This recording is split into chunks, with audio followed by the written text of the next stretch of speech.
बिस्मिल्लाहिर्रहमानिर्रहीम। अस्सलाम वालेकुम। मैं यासर महमूद भट्ट एक दफ़ा फिर Edify consultants private limited Gujarat office से आपकी खिदमत में हाजिर हूँ। जैसा कि आप सब जानते हैं कि हम मुख्तलिफ़ ममालिक के टूरिस्ट या विज़िट वीज़ाज़ के बारे में आपके साथ इंफॉर्मेशन शेयर करते हैं। तो आज जो हमने कंट्री सेलेक्ट किया है वो है नॉर्वे। ये भी शेंजन कंट्री है, स्कैंडिनेवियन कंट्रीज़ का भी ये एक मेंबर है और बहुत सारे जो हम पाकिस्तानी हैं वो नॉर्वे में ऑलरेडी वो रह रहे हैं, तो काफ़ी इंपॉर्टेंट कंट्री है। तो आज के वीडियो में हम आपके साथ शेयर करेंगे कि नॉर्वे का टूरिस्ट या विज़िट वीज़ा हम कैसे अप्लाई करेंगे। तो जैसे कि मैंने आपको बताया, शुरू करते हैं जी। Country Norway, visa type tourist या विज़िट वीज़ा, ओनली डिफरेंस मैं आपके साथ शेयर करूँगा।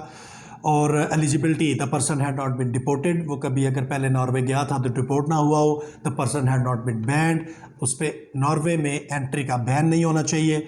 And the person had not any criminal record in the Norway, किसी किस्म का क्रिमिनल रिकॉर्ड उसका नॉर्वे में नहीं होना चाहिए।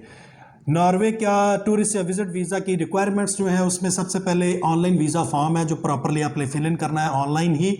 उसके बाद कवर लेटर है। ये जब आप online visa application form fill करेंगे नॉर्वे का, तो उसके एंड पे एक कवरिंग लेटर जनरेट होगा जिसको आपने प्रिंट करना है और प्रॉपरली आपने साइन करना है। उसके बाद आपका पासपोर्ट मिनिमम 6 मंथ्स के लिए वैलिड होना चाहिए। अगर आपके पास कोई प्रीवियस पासपोर्ट्स हैं तो उनकी डिटेल्स, अगर कोई पहले कोई वीज़ाज आपको इशू हैं तो उनकी डिटेल्स, और अगर आपका कोई पहले पासपोर्ट गुम हुआ था तो उसकी जो पुलिस रिपोर्ट है वो आपने साथ लगानी है। उसके बाद CNIC यानी कंप्यूटराइज्ड जो आपका शनाख्ती कार्ड नादरा ने जो इशू किया वो आपने साथ लगाना है। FRC फैमिली रजिस्ट्रेशन सर्टिफिकेट, यानी अगर आप मैरिड हैं तो आपकी वाइफ और आपके जो बच्चे हैं उनकी डिटेल्स आ जाएंगी, और अगर आप मैरिड नहीं हैं आपकी तो आपके पेरेंट्स की डिटेल आ जाएगी। ट्रैवल मेडिकल इंश्योरेंस, मैं हर दफ़ा बताता हूं कि जितने भी शेंजन कंट्रीज़ हैं या स्कैंडिनेवियन कंट्रीज़ हैं, जब आप इनका टूरिस्ट या विजिट वीज़ा अप्लाई करेंगे तो ट्रैवल मेडिकल इंश्योरेंस बहुत ज़रूरी है। आपका जितने दिनों का ट्रिप है वो सारा उसमें कवर होना चाहिए, और मिनिमम 30,000 यूरोज़ की जो ट्रैवल मेडिकल इंश्योरेंस जो कवरेज है वो होनी चाहिए। उसके बाद एक जो चीज़ इसमें एडिशनल है वो है आइटिनरी प्लान, और कंप्लीट डिटेल्स उसकी हो, आपका जो भी आइटिनरी प्लान है। फॉर एग्जांपल आपकी टिकटिंग कंफर्म नहीं करेंगे आप, यानी पैसा ज़ाया नहीं करेंगे, जस्ट बुकिंग करवाएंगे टिकट की, उसके साथ आप कौन सी डिटेल देंगे, यानी आप कौन कौन सी प्लेसेस, टूरिस्ट प्लेसेस जो हैं जो भी टूरिज़म के लिए वो मशहूर हैं, अगर आप टूरिज़म के लिए जा रहे हैं तो कौन कौन सी जगह आप विज़िट करना चाह रहे हैं उनकी डिटेल आपके पास होनी चाहिए। और आपने मैंशन भी करनी है ये रिक्वायरमेंट के अंदर, आपने एक पेपर पर उसको लिख के देना साथ, डेट्स, किस डेट को किस जगह जा रहे हैं, एक प्रॉपर प्लान जो आप करेंगे तो पूरा प्लान आपने शेयर करना बेसिक के साथ। होटल डिटेल, अगर तो आप टूरिज्म, ये ओनली डिफरेंस होता है, अगर आप टूरिस्ट वीज़ा अप्लाई कर रहे हैं तो फिर आप होटल डिटेल देंगे, कहाँ किस होटल में रह रहे हैं, उसका नाम, उसका एड्रेस, उसका कॉन्टैक्ट नंबर। और अगर आप विजिट वीज़ा अप्लाई कर रहे हैं तो डेफिनेटली फिर आप जिस बंदे को विजिट कर रहे हैं, अगर दोस्त है, फैमिली मेम्बर है, उनका नाम, उनका घर का एड्रेस, उनका कॉन्टैक्ट नंबर, और फिर उसमें फिर उनका इन्विटेशन लेटर या स्पॉन्सरशिप लेटर भी मस्ट आप साथ लगाएंगे। उसके बाद आपकी प्रोफेशनल डिटेल्स साथ आपने देनी है। आप एम्प्लॉयड हैं तो फिर आपका जो एम्प्लॉयर है उसकी तरफ से आपका लेटर और सैलरी स्लिप्स, और अगर आप सेल्फ एम्प्लॉयड हैं तो आप क्या काम करते हैं, आपके बिजनेस की सारी डिटेल्स वो आप साथ लगाएंगे। उसके बाद proof of funds, last 6 months की बैंक स्टेटमेंट। अक्सर बंदे पूछते हैं नॉर्वे जाना है कितना अकाउंट में बैलेंस होना चाहिए, तो वो कोई भी नहीं बता सकता।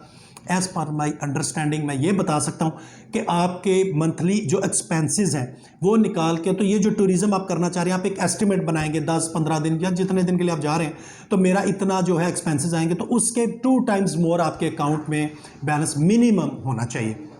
उसको मज़ीद बेहतर करने के लिए आप क्या कर सकते हैं कि आप एसेट्स डिटेल साथ लाजमी लगाएं। नॉर्वे वाले तो कहते हैं अगर आपके पास कोई वैल्यूएबल एसेट्स हैं, फॉर एग्जांपल कोई प्रॉपर्टी आपके नाम, प्लॉट है, घर है, कोई गाड़ी है, इवन नेशनल सेविंग सर्टिफिकेट्स हैं आपके पास, तो आप उनकी वैल्यूएशन भी साथ लाजमी लगाएं जो एक स्ट्रॉन्ग टाइज शो करेगी back to your home country. उसके बाद फ़ी, नॉर्वे का विज़िट या जो टूरिस्ट वीज़ा है उसकी फ़ी 80 यूरो, तकरीबन पाकिस्तानी 26,000 रुपये बनती है।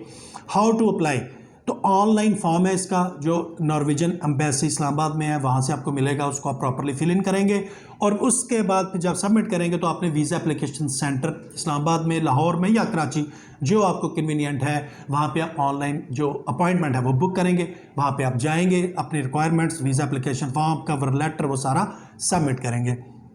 Time of processing minimum 15 working days आपको चाहिए। नॉर्मली इसके अंदर वो डिसीजन दे देते हैं, बट इन सम केसेस वो इंटरव्यू कॉल कर लें, कोई एडिशनल डॉक्यूमेंट आपसे मांग लें, तो वो up to maximum 45 working days पे भी जा सकता है, but in most cases 15 working days में जवाब आ जाता है। उसके बाद वीज़ा पीरियड क्या है जी, that totally depends upon the visa officer, but up to 90 days, इससे ज़्यादा टूरिस्ट या विजिट वीज़ा नॉर्वे का आपको नहीं मिलेगा, बट वो भी डिपेंड करेगा वीज़ा ऑफिसर पे। मैंने जब अप्लाई किया था तो 1 वीक का सिंगल एंट्री अप्लाई किया, उन्होंने मुझे 1 मंथ का जो है वो मल्टीपल एंट्री वीज़ा दिया, तो totally depends upon the visa officer. इसके साथ जो पॉइंट अटैच करेंगे वह नंबर ऑफ एंट्रीज। तो जो अगर आपको वीज़ा ऑफिसर 10 या 15 दिन का अगर वीज़ा दे रहा है तो डेफिनेटली सिंगल एंट्री ही मिलेगा, इतने दिनों में के बाद दोबारा तो कोई जाता नहीं। और अगर आपको वो 1 मंथ या मैक्सिमम अप टू 90 डेज का वीज़ा इशू कर दे तो फिर आपको वो मल्टीपल एंट्री भी दे सकते हैं। पीरियड ऑफ स्टे क्या होगा, तो टोटली डिपेंड करता है कि आपको कितना वीज़ा मिला है। तो till expiry of your visa, जितना आपकी वीज़ा एक्सपायरी है वही आपका पीरियड ऑफ स्टे है, वो चाहे 10 दिन का है, 15 दिन का है या अप टू 90 डेज का, तो वो डिपेंड करता है आपके वीज़ा एक्सपायरी पे। Least but not the last, work या बेनिफिट्स। तो under the category of tourist और विजिट वीज़ा ऑफ नॉर्वे आप काम नहीं कर सकते, जॉब नहीं कर सकते, और ना ही किसी किस्म के बेनिफिट्स के लिए आप एप्लीकेबल हैं। तो ये डिटेल्स थी नॉर्वे के विज़िट या टूरिस्ट वीज़ा के बारे में। मुझे उम्मीद है कि ये वीडियो आपको काफ़ी इन्फॉर्मेटिव लगी होगी।